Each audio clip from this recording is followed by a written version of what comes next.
Oke, selamat siang. Assalamualaikum warahmatullahi wabarakatuh. Hari ini akan diselenggarakan ujian tesis untuk Ibu Kartika Sari Kusuma dengan tim penguji. Yang pertama adalah Ibu Profesor Dr. Kusrini MKom, yang kedua adalah Bapak Dr. Alfa Hendi Muhammad.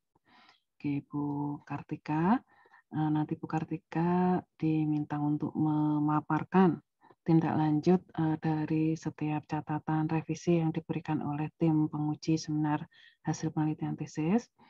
Waktunya singkat, Bu, 10 hingga 15 menit. Untuk ujian tesis ini ada nilainya, ada status lulus tidak lulus, jadi Ibu harus berusaha dengan sebaik-baiknya ya. Oke, silahkan bisa di-share file paparannya. Mohon izin share screen, Bapak Ibu.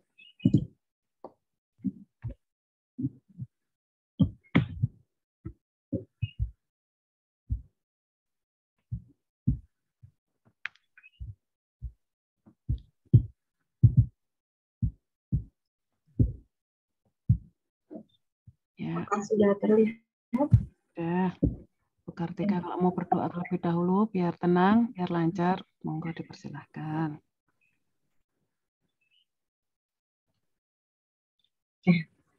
Assalamualaikum warahmatullahi wabarakatuh. Waalaikumsalam.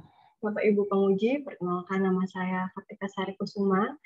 Pada hari ini saya akan memaparkan hasil tindak lanjut dari seminar hasil yang sudah saya lakukan. Untuk judul penelitian saya, ini berjudul metode bidirectional LSTM menggunakan word embedding untuk analisis sentimen terhadap vaksin COVID-19 di Indonesia pada media sosial Twitter.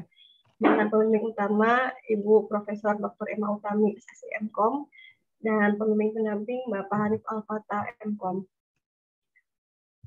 Selanjutnya di sini adalah tindak lanjut revisi dari Bapak Dr. Kumara Ariwana dan Prof. Emma. Sebelumnya diminta untuk menambahkan atau menggunakan paper-paper dengan algoritma yang sama untuk mempertegas improvement atau difference result dari penelitian ini. Kemudian diminta untuk mengkaji pengaruh domain linguistik terhadap kualitas label yang dihasilkan. Nah, dari hasil tindak lanjutnya itu saya tambahkan di bab 2 di halaman 16 sampai halaman 21 dengan beberapa tambahan paper seperti yang sudah saya tuliskan di dalam tabel. Di sini ada paper dari Nurdin, Adiprana, Pratiwi, Wibowo, dan Musdalifah. Untuk Nurdin sendiri di sini dataset dari penelitian yang mereka lakukan itu berbahasa Inggris dengan jumlah data 18.000, 2 dataset 18.000 dan 11.000. Algoritmanya CNN FastText, CNN Glove, CNN Word2Vec. Dengan hasil akurasi terbaik itu dihasilkan oleh FastText sebesar 71,5%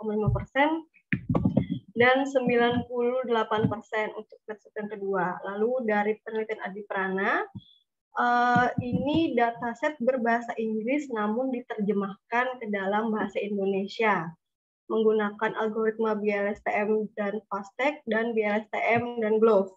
Hasilnya di sini FastText juga lebih besar, sekitar 87,8% dan BLSTM Glove itu sebesar 86,7%. Tidak terlalu jauh selisihnya. Lalu dari Pratiwi 2019 ini komentar berbahasa Indonesia sebanyak 1.200 data menggunakan FastText, lalu kinerjanya yang dihasilkan sebesar 65,7%. Lalu dari Wibowo dan Musdalifah ini 832 data berbahasa Indonesia. Ini menggunakan multinomial naive Bayes, FastText, dan Glove. Hasilnya di sini FastText juga lebih besar, sebesar 73,7% dan Glove 70,6%. Dari hasil penelitian tersebut, itu rata-rata yang didapatkan akurasinya berkisar antara 70 sampai 80%. Lalu di sini tindak lanjut revisi yang berikutnya dari Pak Alfa dan Prof. Emma. Alur penelitian di processing dibuat umum saja. Jadi sebelumnya itu alur penelitian saya jabarkan secara detail, lalu di bagian pre-processing-nya di sini saya akhirnya dibuat umum sesuai dengan saran dari Bapak Alfaendi dan Prof. Emma. Bisa dilihat di bab 3 halaman 43. Selanjutnya adalah halaman 71, penulisan referensi perlu diperbaiki. Sudah saya perbaiki di bab 4 halaman 75. Kemudian dari Pak Alfa lagi diberi penjelasan mekanisme dan contoh pelabelan yang dilakukan oleh tenaga ahli. Jadi di sini mekanismenya adalah saya menyerahkan dataset yang saya kumpulkan, namun belum saya pre-processing, sudah difilter, tapi belum di-processing, kemudian dilabel oleh beliau. Contoh hasil pelabelannya seperti berikut. Jadi memang benar-benar murni dari hasil tweet masyarakat. Contohnya begini, iya saying aku sepertinya B+, Kak, pernah COVID dan lain-lain, itu netral. Terus kado terbaik hari ini adalah bapakku sudah dapat vaksin COVID dadakan tadi pagi, alhamdulillah, itu labelnya positif. Kemudian disuntik vaksin COVID-19 bukannya sembuh malah jadi titan, itu negatif. Contoh labelnya seperti itu. Kemudian di sini selanjutnya adalah ditambahkan dalam analisa bahwa hasil ini bukan yang terbaik secara keseluruhan, tetapi sudah mencapai tujuan penelitian dalam mencari embedding dalam domain bahasa Indonesia. Ya, sudah saya tambahkan di halaman 75, memang hasil yang saya dapatkan dari penelitian ini bukan yang terbaik, namun sudah menjawab dari rumusan masalah. Kemudian dari Pak Kumara dan Prof. Emma, confusion metric perlu diperdalam untuk memperkuat analisis pembahasan. Jadi sudah saya tambahkan dan saya revisi confusion metric untuk yang multi-class classification. Itu bisa dilihat di halaman 33. Saya tambahkan beberapa tabel-tabel lagi untuk tiga kelas klasifikasi. Oke, itu aja yang dari apa namanya, tindak lanjut revisi. Kemudian latar belakang dari penelitian ini saya ulangin lagi. Yang pertama adalah kasus COVID di dunia sudah mencapai lebih dari 233 juta kasus dengan 4,7 juta kematian. Lalu ada beberapa negara yang penerimaan terhadap vaksinnya rendah. Dengan bertambahnya jumlah data, itu menurut Zhang, traditional machine learning dianggap belum cukup dalam melakukan sentimen analisis. Kemudian pada banyak kasus sentimen analisis, deep learning itu lebih banyak menghasilkan hasil yang lebih baik dibandingkan traditional machine learning. Lalu metode BLSTM itu lebih efektif dibandingkan metode neural network yang lain. Ini menurut Abdallah, Hidayatullah, dan Pasaribu.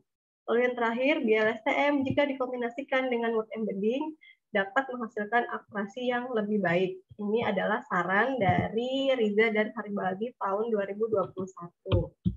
Untuk rumusan masalah ada 3. Yang pertama adalah bagaimana ragam sentimen pengguna Twitter terhadap vaksin COVID-19 di Indonesia pada rentang waktu September 2020 sampai dengan Juni 2021. Yang kedua, berapa nilai performa, akurasi, presisi, recall, dan advance score yang dihasilkan oleh model saat menggunakan masing-masing word embedding. Di sini word embedding yang digunakan ada 3, BLOF, FastText, dan BERT embedding. Yang terakhir adalah word embedding yang mana yang menjadikan model menghasilkan akurasi tertinggi.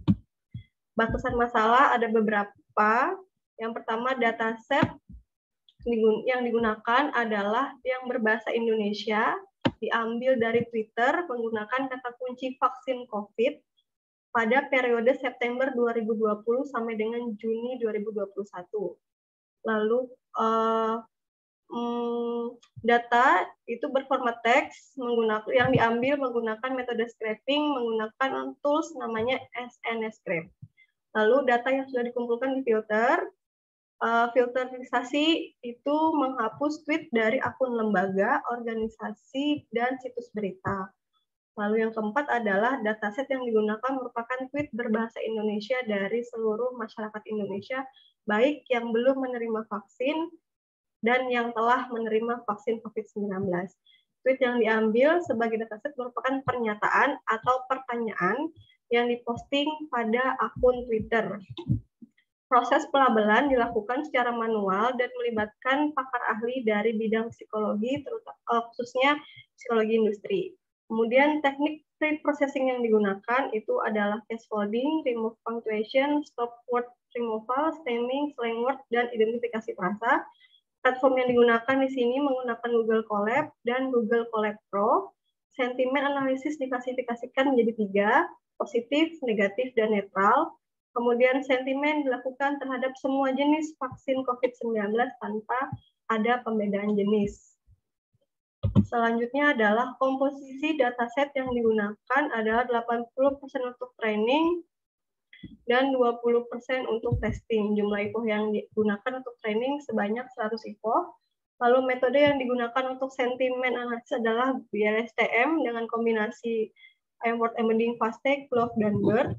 Yang terakhir adalah membandingkan tingkat performa, akurasi, presisi, recall, dan F1 score dari algoritma BLSTM, FastTech, Glove, dan BERT dalam studi kasus sentimen analisis vaksin COVID-19 sosial media Twitter. Nah, di sini adalah ragam sentimen yang dihasilkan rentang waktu September 2020 sampai dengan Juni 2021. Dari diagram pie chart terlihat bahwa sentimen netral itu lebih banyak dibandingkan dengan sentimen yang lain. Netral itu sebesar 47%, positif 44%, dan negatif 9%. Grafik di bawah di sini menampilkan atau menunjukkan jumlah cuitan berdasarkan sentimen dari pengguna Twitter. Rata-rata pengguna Twitter kebanyakan cuitannya itu netral. Kemudian untuk cuitan bernada negatif itu rata-rata sangat di bawah dari cuitan bernada netral dan positif. Kemudian untuk di bulan-bulan tertentu seperti di bulan November dan Januari itu tweet bernada positif sedikit lebih besar dibandingkan dengan cuitan bernada netral. Selanjutnya di sini adalah hasil sentimen vaksin COVID-19 secara umum. Jadi di sini terlihat bahwa dari September sampai Januari terjadi peningkatan cuitan. Pada bulan Januari sebesar 16.216 cuitan mengenai vaksin COVID. Pada bulan tersebut di Januari 2021 bersamaan dengan kegiatan di mana presiden kita itu mulai disuntikan vaksin COVID-19. Kemudian turun lagi di bulan Februari dan naik lagi sedikit di bulan Maret 2021 bersamaan juga dengan mulai disuntikan vaksin COVID-19 untuk masyarakat umum usia 18 sampai 59 tahun. Turun lagi, kemudian naik lagi cukup tinggi di bulan Juni. Ini bersamaan juga dengan terjadinya peningkatan kasus COVID-19 dan munculnya varian baru yaitu varian Delta. Nah, di sini adalah hasil testing BLSTM dengan word embedding FastTech. Ada 2 jenis data yang saya gunakan. Pertama, original. Data original adalah data asli, di mana data yang ini tidak seimbang. Sehingga yang saya pakai untuk pengukuran kinerja adalah nilai F1 score-nya. Dari semua data original, nilai F1 score yang tertinggi sebesar 62,10%. Kemudian data yang tidak seimbang tadi saya seimbangkan menggunakan SMOD. Lalu untuk pengukuran kinerjanya saya ambil akurasi, yaitu yang didapatkan sebesar 71,11%. Ini untuk hasil testing BLSTM dengan word embedding Glove. Untuk data yang original, F1 score tertinggi sebesar 56,34%, sedangkan untuk data yang sudah di balance itu akurasinya sebesar 67,74% yang paling tinggi. Selanjutnya adalah hasil testing BLSTM dengan word embedding BERT. Untuk data original yang paling tinggi sebesar 61,71% dan untuk yang di SMOD itu tertinggi 68,59%. Nah, ini adalah perbandingan kinerja tiap word embedding. Jadi untuk data original itu paling tinggi dihasilkan oleh Fastech sebesar 62,1%, dan data yang sudah di Smooth itu juga dihasilkan oleh Fastech sebesar 71,11%. Peringkat kedua itu diduduki oleh Bird, lalu yang ketiga juga oleh Glove. Hasil ini sama dengan data yang hasil antar data original itu sama dengan hasil yang dilatih menggunakan Smooth. Nah, kesimpulannya di sini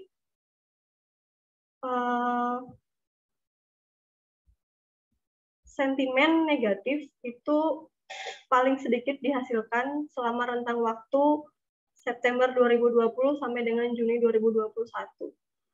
Tapi dari antara sentimen netral dan sentimen positif lebih banyak sentimen netral, di mana rata-rata pengguna Twitter atau orang yang melakukan postingan di Twitter tidak terlalu membahas lebih dalam mengenai vaksin COVID ini. Kebanyakan mereka bertanya bagaimana keamanannya, terus tidak ada penolakan secara langsung, kalimat-kalimat penolakan secara langsung tidak terlalu tampak di dalam tweet tersebut.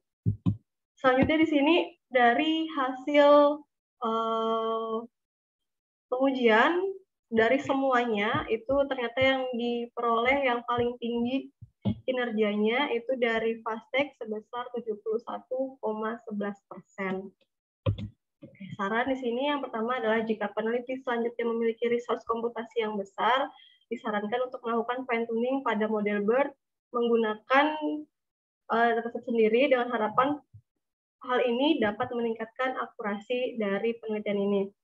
Kemudian percobaan lebih lanjut dapat mengeksplorasi lebih dalam lagi hiperparameter pada metode klasifikasi BLSTM agar hasilnya lebih optimal. Kemudian performa kinerja dapat ditingkatkan dengan melakukan perbaikan terhadap teknik preprocessing seperti melakukan evaluasi terhadap kamus slang word dan frasa untuk normalisasi kata. Ini adalah daftar pustaka buku, pustaka majalah, dan ini situs internet. Oke.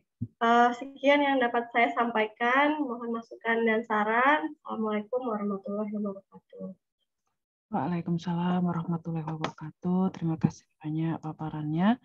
Kita lanjutkan ke sesi tanya jawab dan saran-saran. Kita minta arahannya dari Prof ini. Mohon arahan, Prof.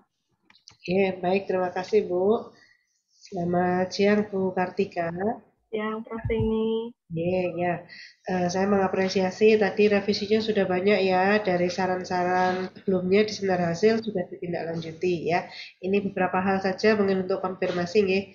Yang digunakan itu tadi LSTM bidirectional gitu ya. Ya. Selain bidirectional tuh ada apa lagi sih Bu di LSTM itu? Ada LSTM. Ada, setahu saya ada GRU gitu sih, Prof. Di GRU gitu. Bedanya apa mereka itu? Kalau LSTM dan BLSTM, saya bisa menjelaskan. Jadi kalau misalnya BLSTM itu, dia akan ngecek data sebelumnya dan setelahnya. Jadi dia bolak-balik. Nah, kalau LSTM itu nggak langsung aja. Gitu. Itu sih yang saya tahu. Boleh diceritakan proses kerjanya dengan menggunakan LSTM bidirectional ini, kok kita bisa tahu kemudian sebuah tweet itu sentimennya positif, negatif, atau netral? Gimana, Prof? Maksudnya? Kan dengan menggunakan LSTM bidirectional ini untuk mengklasifikasi tahu sebuah tweet itu termasuk sentimennya positif, negatif, atau netral gitu ya, benar? Ya, betul. Nah, pertanyaannya adalah apa sebenarnya terjadi di balik itu gitu? Kok bisa dengan BLSTM ini kemudian bisa kita satu tweet kok ketemu oh ini positif loh, ini negatif loh. Itu gimana sih cara kerjanya? Ini mohon maaf kalau saya salah ya, Prof ya. Jadi yang saya tahu kan tweet itu kan asalnya berupa kata-kata, ya kan? Kemudian dari kata-kata tersebut diubah, difaktorisasi, itu menggunakan word embedding yang saya gunakan. Ada fast take, glove, dan bird. Akhirnya kata-kata tersebut yang awalnya kata itu berubah menjadi vektor atau angka-angka. Dari kumpulan angka-angka tersebut, kan setiap kata itu akan menghasilkan vektor yang berbeda-beda, ya kan? Nah, jadi nanti ketika sudah berupa vektor, lalu akan dimasukkan ke dalam DLSTM, itu akan dicek, oh, vektor yang pertama dibandingkan dengan vektor yang kedua, kira-kira ada kaitannya nggak ini? Gitu. Mungkin kalau dalam bahasa manusia, ada nggak kaitannya antara kata yang pertama dengan kata yang kedua? Kemudian dibandingkan lagi ke kata yang ketiga, nanti balik lagi ke belakang lagi, itu Prof yang saya tahu. Untuk tahu bahwa itu berhubungan atau tidak itu gimana caranya? Gimana ya Prof ya? Nah, itu Ibu bingung ya jawabnya, karena tidak ada penjelasan di dalam naskahnya. Ibu juga lakukan tapi tidak dijelaskan. Jadi di bab 4 itu konsep itu diceritakan ya. Oh, baik. Mulai dari kan ini juga ada dua proses sebenarnya, ada proses training, ada proses testing gitu ya. Mungkin ada baiknya itu diceritakan walaupun ya sudah umum Bu, kalau klasifikasi kan ada training, ada testing. Tapi ada baiknya nanti Bu ceritakan data Twitternya itu berapa banyak, yang dipakai untuk training berapa banyak, yang dipakai untuk testing itu berapa banyak. Pokoknya bagaimana dari data training itu, katakanlah ketemu satu baris tweet, tadi yang Ibu sampaikan tadi itu dicari apa word embedding-nya gimana sih, nyari word embedding-nya nanti dengan menggunakan fast tag gimana, dengan menggunakan glove gimana gitu kan. Kalau sudah ketemu, tadi yang dikatakan masuk ke dalam LSTM dicek antara kata sebelum dan sesudahnya, kita ceknya gimana sih? Nah itu kalau bisa diuraikan di situ ya proses kerjanya, saya rasa itu akan tambah luar biasa ya. Baik. Itu dimasukkan di bab 3, Prof. Di bab 4. Oh, bab 4, baik. Ya. Oke, itu. Kemudian Ibu menggunakan tiga word embedding, ada fast tag, glove, sama bird ya? Iya. Nah, kalau mereka tuh bedanya apa? Kalau pertama saya bahas glove dulu.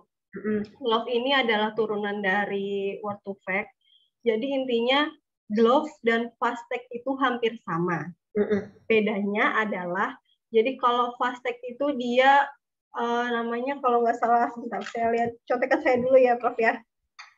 Oh, kalau fast tag itu dia menggunakan subword embedding. Nah, jadi kalau fast tag itu dia bisa menghasilkan vektor dari kata yang belum pernah dia temui sebelumnya. Kalau glove itu dia nggak bisa, gitu kan. Nah, untuk bird ini dia kalau nggak salah itu adalah word embedding yang dibuat oleh Google, cuma dia menghasilkan vektor kata yang jauh lebih banyak dibandingkan dengan fast text dan glove, sehingga di sini di penelitian saya tidak bisa melakukan training data, pembuatan model data menggunakan BERT karena komputasi yang saya miliki itu kurang memadai. Jadi yang dipakai di sini saya menggunakan model data dari korpus Wikipedia yang sudah ada. Jadi jadi kalau BERT itu dia pembuatan vektornya lebih besar. Oke. Ya, cerita itu juga akan bagus kalau ditambahkan ya. Jadi ada ini apa satu atau dua tweet begitu. Kemudian tadi yang Ibu sampaikan kalau dengan glove itu begini loh, kalau dengan fast tag itu begini loh, dengan tweet itu begini. Nah itu kelihatan itu perbedaannya apa. Kemudian tampilkan hasilnya dari satu tweet atau dua tweet tadi dengan pendekatan 3 tersebut ya. Terus di kesimpulan Ibu sudah menyebutkan bahwa di antara 3 word embedding, padahal kan yang dicobakan akhirnya 2 ya? 3, yang saya pakai yang saya pakai juga. Itu pakai dataset yang sama atau yang berbeda? Kalau datasetnya sama, hanya saja modelnya untuk BERT itu saya ambil dari model yang sudah dilatih orang untuk data yang lain. Jadi bukan self training. Oke. Terus apakah itu kemudian nanti bisa disamakan dengan yang lain? Ya, Dan itu. disejajarkan? Iya. Ya, kan di trainingnya kan pre-train ya, pakai punya orang lain gitu kan? Iya. Dan tidak dilanjutkan dengan penyesuaian untuk punya ibu ya, kan pre-train boleh sebenarnya asal berarti kan birth dengan pre-train gitu ya, tapi dilanjutkan dengan datanya ibu. Tapi ini kan enggak. Enggak, iya.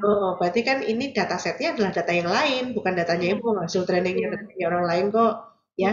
Iya, Sehingga betul. itu menurut saya tidak bisa disejajarkan. Oh, begitu. Karena memang beda dataset tuh ya pasti langsung dibanding kayak gitu, Iya. ya. Terus itu gimana dong berarti, Prof? Ya, berarti Ibu bisa sampaikan rencananya 3, yang di ini 2 karena ketidakmampuan apa ada kendala gitu ya. Berarti di kesimpulan ya, Prof ya?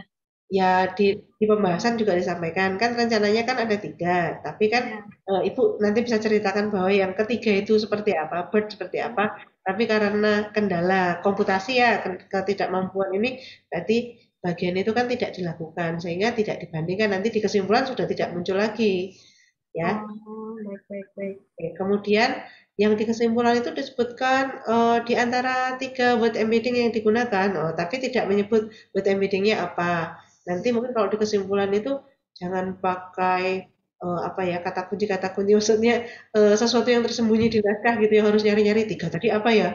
Nah, nyari dulu gitu kan. Iya.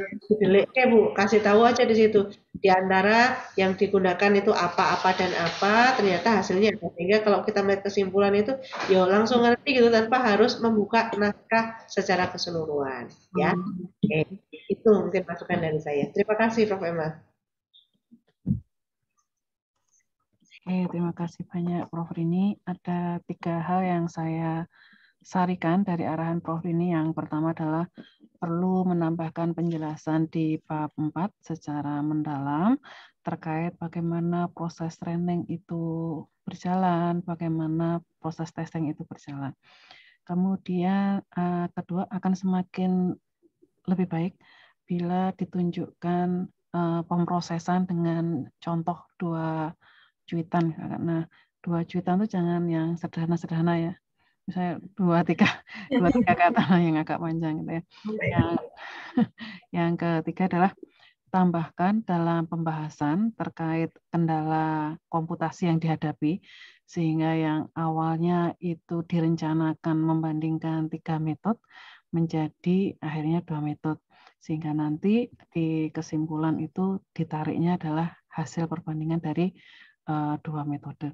Kemudian ya di kesimpulan lebih diurai lagi gitu ya, supaya sudah membaca sampai kesimpulan jangan diminta untuk buka-buka lagi di halaman-halaman sebelumnya ya Pak. Kalau laporannya itu cukup banyak. Oke, itu kemudian kita lanjutkan lagi minta arahan dari Bapak Dr. Alfa. Monggo Bapak. Oke, terima kasih Prof. Emma. Ya, selamat siang ya Bu Kartika. Ini datasetnya saya sambil nge-review lagi ya, kemarin sudah disampaikan tapi enggak. 24.000 ya. Jadi ini komposisi yang di-training dengan yang dites sama untuk ketika embedding. Iya. Berapa? 20. Berapa? 80 banding 20. 80-20. Oke, kemudian dilakukan perlakuan lagi kan? Pakai smooth yang oversampling untuk mengatasi oversampling tadi ya? Iya, betul. Itu untuk yang smooth. Kan saya dua data gitu kan Pak modelnya, jadi kayak yang nggak seimbang saya coba juga, yang dibalancekan juga saya coba untuk di training testing. Nah, hasil yang testingnya yang mana? Ini kan di tabel 49 ini hasil training ya? Atau hasil testing ini? Di hasil tabel terakhirnya itu kan yang ini di sini. Jadi untuk kalau yang original, saya sebutnya original Pak ya, data yang masih asli yang tidak seimbang hasilnya sekian. Untuk yang smooth juga hasilnya begini. gitu. Sebentar. Ini kok di naskah yang tabel berapa? Ini kalau di naskah itu, bentar Pak ya, saya share dulu deh.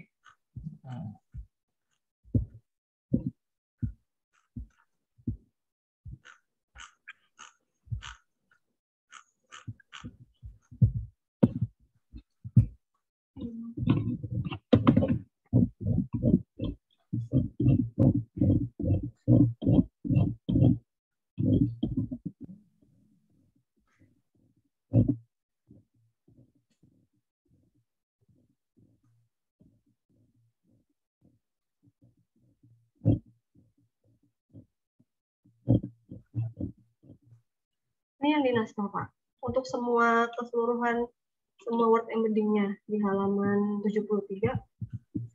Ini training yang testingnya? Ini trainingnya, testingnya. Oh, kalau testingnya pakai data yang asli Pak. Kenapa? Tujuannya apa? Nggak menggunakan ini? Kalau dari yang saya baca itu, proses trainingnya itu yang diseimbangkan. Testingnya tetap menggunakan data yang asli. Enggak, ini kan Anda mentraining kan menggunakan 3 metode awal ini ya. Ya. Sampai ke bawah kan. Ini 80% data di training gitu. Iya. Oke, nah kemudian yang diukur akurasinya kan seharusnya di testingnya Mbak, bukan di trainingnya. Benar Pak. Gimana Pak maksudnya Pak? Tujuannya training itu untuk apa? Untuk menghasilkan model. Oke, nah setelah menemukan itu kemudian dilakukan testing kan? Iya. Nah, hasilnya seperti apa? Hasilnya seperti apa? Gimana Pak? Ya hasil dari pengujian ya, ini hasilnya ini. Maksudnya di sini training data itu adalah jenis training data yang digunakan, bukan proses training datanya. Oke, makin bingung saya. Dalam melakukan pengujian ya, untuk mendapatkan model awal, ya. Anda melakukan training, benar kan? Iya, betul. Nah, ya namanya training itu pasti ada proses validasinya kan. Hasil dari training itu berupa apa? Tes model. Model. Ya. Nah, selanjutnya testingnya dilakukan dengan sebentar Pak. Model yang bagaimana kalau saya bukakan alur penelitian dulu Pak ya? Oke, ya silakan.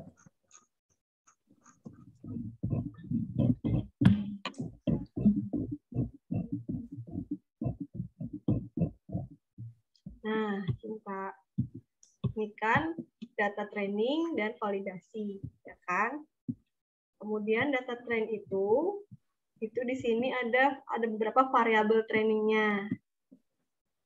Yang pertama, di sini saya pakai data yang original dan SMOTE. Setelah itu, ketemu hasil tes modelnya. Kemudian dites. 20% data yang tersisa itu dites. Sehingga mendapatkan model akurasinya. Nah, bukan model akurasi, ya hasilnya itu, akurasinya itu. Iya, akurasi ya itu Pak. Nah, hasil akurasinya berarti seberapa? Yang di seberapa itu persentasenya Pak ya? Iya, nilainya. Ya itu yang saya tampilkan di tabel tadi. Itu tapi training, seharusnya yang ada hasilnya tuh di testingnya kan? Oh, berarti saya. Tapi di training saja ininya rendah sekali ya nilai akurasinya. Iya. Tadi ada dugaan kemungkinan salah eksperimen. Saya nangkepnya nanti sekilas. Ya, enggak sih. Terutama yang ini, yang pretrain menggunakan yang tadi kan menggunakan pretrain data yang tidak sama dengan yang di testing ya Mbak? Atau gimana? Jadi kalau BERT ini saya menggunakan model data yang sudah dilatih orang, itu pakai korpus Wikipedia, bukan dataset saya sendiri. Sehingga hasilnya lebih rendah menurut analisa saya, karena data dari Twitter itu biasanya berbahasa tidak formal, sehingga hasilnya lebih rendah. Karena kalau corpus Wikipedia kan itu biasanya kata-katanya adalah kata-kata berbentuk formal begitu Pak. Jadi nah itu saya jadi agak bingung di tahap ini. Sebenarnya yang mau dicari ini kan perbandingan kinerja embeddingnya ya dari 3 ini kan Mbak. Iya. Nah, logiknya itu kalau sudah punya data yang Anda dapatkan sendiri yang jumlahnya 64.000 tadi ya. Ya. Nah, dari awal sampai akhir itu menggunakan data itu atau menggunakan data luar? Data itu. Data itu. Ya. Nah, yang mana dalam pemrosesan tadi dibagi ya untuk training berapa, untuk testing berapa gitu ya. Ya. Nah, terus posisi apa namanya nih? Posisi pre-train yang sebelumnya itu digunakan di mana saja? Apakah untuk ketiga-tiganya atau salah satunya aja? Jadi salah satunya aja. Yang BERT itu kan? Iya. Oke, berarti yang BERT itu menggunakan pre-train, tapi yang 2 lainnya tidak gitu? Menggunakan training Anda sendiri? Itu self-train. Dari dataset Anda? Iya. Ini jadi 2 hal yang berbeda ya saya lihat ya penelitiannya nanti kalau misalkan mau ditarik kesimpulan. Karena sebenarnya yang Anda lakukan dengan 2 model tadi, dengan menggunakan self-train, kan Anda sudah mendapatkan model ya. Ya. Kemudian Anda tes menggunakan 20% data tes Anda. Ya. Nah, seharusnya itu yang menjadi hasil akurasi segala macam advance score-nya itu disampaikan di situ. Jadi baik tidak proses trainingnya yang sudah Anda lakukan sebelumnya gitu. Dan itu pun saya juga ragu kok hasilnya segini gitu. Bisa jadi akan apa namanya lebih dari ini gitu loh. Karena di sini kenapa saya yakin bisa lebih dari ini karena perlakuan yang sudah apa namanya ya dilakukan sebelumnya itu banyak sekali tahapannya. Preprocessingnya saja sudah sangat banyak ini saya lihat. Kemudian training datanya juga tadi dibedakan ya antara yang original dengan yang apa sudah di apa namanya ini agak smooth ini kan. Nah, kemudian training monitoring ini sebagai apa posisinya di sini? Itu cuma membandingkan aja, Pak. Jadi kayak kalau kita pakai model checkpoint itu berapa sih? Kalau pakai early stopping berapa sih? Bedanya apa? Kalau model checkpoint itu kan selesai sampai 100 IPO. Nah, early stopping itu dia berhenti ketika tidak ada lagi penambahan atau sudah menurun tingkat, saya lupa apa namanya, validasi operasinya. Ya. Nah, ini untuk menentukan trend monitoring itu variabel apa yang untuk menentukannya Anda ubah-ubah atau tidak? Enggak ya. Nah, itu kembali ke statement di awal tadi ya. Kok jadi akurasinya segini gitu loh? Apa ada problem dengan datasetnya? Dari 64.000 itu dilabeli semua? Iya, jadi kalau saya boleh cerita sedikit, jadi penelitian ini sudah saya buatkan jurnal, 2 jurnal. Jurnal yang pertama itu saya data yang ini juga, tapi saya pakai cuma sekitar 6.000 data, itu hasilnya sekitar 90%. Kemudian jurnal saya yang kedua itu datanya lebih banyak, kalau nggak salah sekitar berapa ya, sekitar lebih dari 64.000. Itu akurasinya justru lebih baik, tidak jauh lebih baik, cuma ya sekitar 75, 76 gitu, tidak 71 seperti ini. Saya rasa itu ada di permasalahan datasetnya, menurut saya sih begitu, karena dari yang saya coba 2 penelitian sebelumnya itu datanya sama, cuma jumlahnya aja yang berbeda, kok memang beda-beda hasilnya. Oke, beda datasetnya itu dalam hal apa? Itu kan sebuah apa ya? Menghasilkan sebuah insight yang bisa justru jadi kalau kontribusi gitu hal seperti itu. Jadi kalau yang penelitian yang pertama yang sekitar cuma 3.000 kalau nggak salah, saya lupa Pak, 3.000 kalau saya cek di sini, ini adalah ini yang saya buat. Di sini datanya.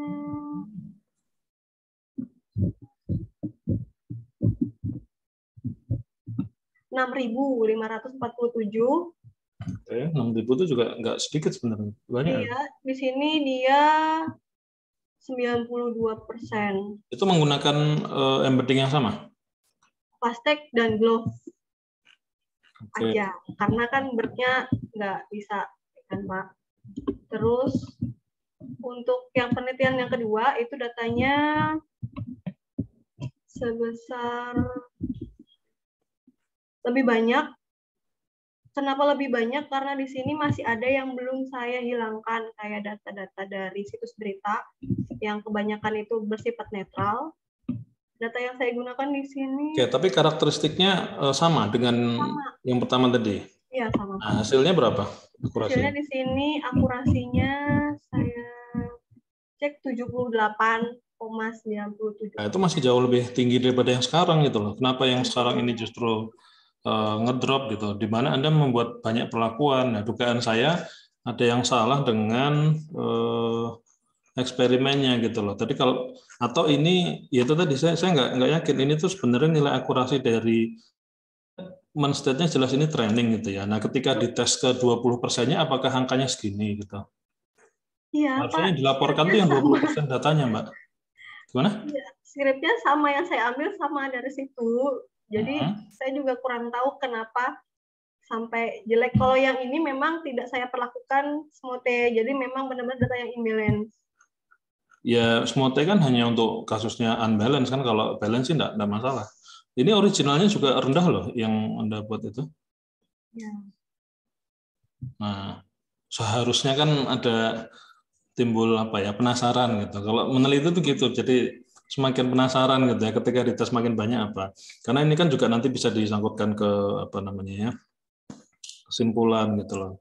Nah, yang jelas cek aja apakah Anda sudah benar ini tuh model yang sudah memang ditren dengan data sebelumnya. Gitu. Kemudian hasil akurasinya ketika 20% itu harusnya lebih gede kalau feeling saya gitu ya. Nah, itu teknis eksperimennya ya, Mbak. Kemudian satu lagi apa ya? Nah, oke. Yang tadi ya, yang menggunakan pre-train ya, berarti dia sama sekali tidak memanfaatkan self train gitu dari datasetnya yang 80% tadi. Tidak. Nah, kalau seperti itu berarti trainingnya menggunakan data apa? Kan tidak ada trainingnya kan? Trainingnya saya pakai dataset dari model data. Jadi di trainingnya pakai model data yang saya dapatkan dari luar. Oh, berarti sudah beda data. Iya. Oh, ya jangan disejajarkan. Itu apa ya? Kalau didudukkan di satu tabel menurut saya kurang tepat. Oh. Itu ya sebenarnya sudah banyak yang dilakukan, Mbak. Cuman tidak itu bisa masuk ke apa ya? Mungkin eksperimen kedua gitu. Tapi saya juga nggak ngerti kenapa kok sampai melakukan itu gitu. Padahal yang dua di atas itu sebenarnya sudah cukup. Ya nggak apa-apa. Misalkan kalau kayak gitu berarti menarik kesimpulannya adalah perbandingan eksperimen satu, yaitu fast tag dengan glove tadi, mana yang terbaik. Nah, setelah itu dibandingkan dengan eksperimen kedua menggunakan BERT tadi. Nah, jadi antara fast tag dan glove yang terbaik, misalkan fast tag, ya sudah performanya dengan BERT bagaimana gitu loh.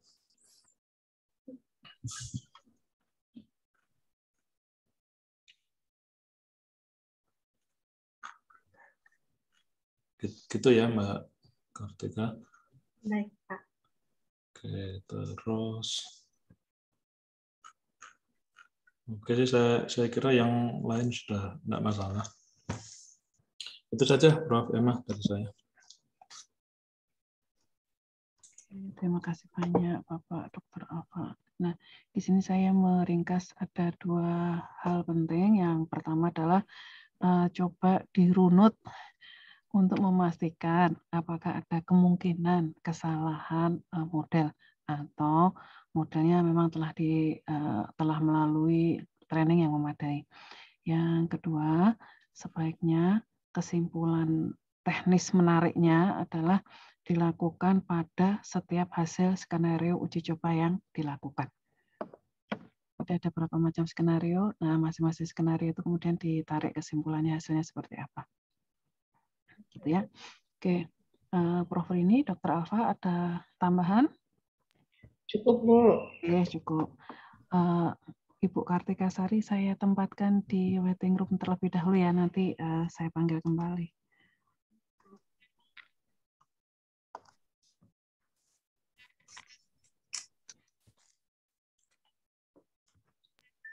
Masih ada. Ibu Kartika Sari, kami tim penguji sudah merapatkan hasil ujian tesis dari Ibu. Nah, hasilnya nanti akan disampaikan secara lengkap oleh Ketua Tim Sidang, yaitu Ibu Profesor Kusrini. Monggo Ibu. Baik, terima kasih, Bu. Tuh, Kartika gimana ini? Lulus enggak ya? Di mute. Saya serah aja, Prof. Lepas banget. Ya, yang Ibu lakukannya sudah luar biasa ya. Eksperimennya sudah banyak, datanya sudah banyak, begitu ya. Hanya tadi ada beberapa hal gitu kan yang masih kurang pas ya. Pembandingan yang tidak equal antara tidak seimbang begitu ya antara yang glove, FastTech sama bird-nya itu, sehingga nanti bird-nya itu bisa disampaikan perlakuannya seperti apa sehingga hasilnya bagaimana. Jadi orang mikirnya nggak mikirnya dengan data yang sama gitu ya. Jadi Ibu kan menggunakan dataset yang berbeda untuk yang ketiga itu. Nanti itu ditambahkan ya, selain tadi penjelasan-penjelasan, walaupun masih ada yang perlu direvisi, kami bertiga sepakat kalau Ibu dapat dinyatakan lulus pada ujian hari ini. Selamat ya, Bu. Selamat Bu Kartika. Terima kasih Pak. Ya. Kapan Prof Rini paling lambat yudisium, Prof? Ya, pengen lulusnya kapan? Kalau mau cepat, yudisiumnya 11 sampai 16 ya, tanggal 11 sampai 16. Bisa ya, revisi sampai tanggal 11? 11 Juni. Ya, 5 hari lagi. Ya, nah, nanti juga perlu persetujuan dari kami bertiga ya. Ini saya bimbingannya nanti via WA atau via email? Ya, via WA bisa. Oke. Selamat sekali lagi Bu Kartika Sari Kusuma. Terima kasih banyak arahan-arahan dari Prof Rini dan Bapak Dr. Alfa. Berarti ujian tesis untuk Ibu Kartika dinyatakan cukup. Saya tutup. Assalamualaikum warahmatullahi wabarakatuh. Waalaikumsalam warahmatullahi wabarakatuh. Pamit Bapak Ibu. Assalamualaikum.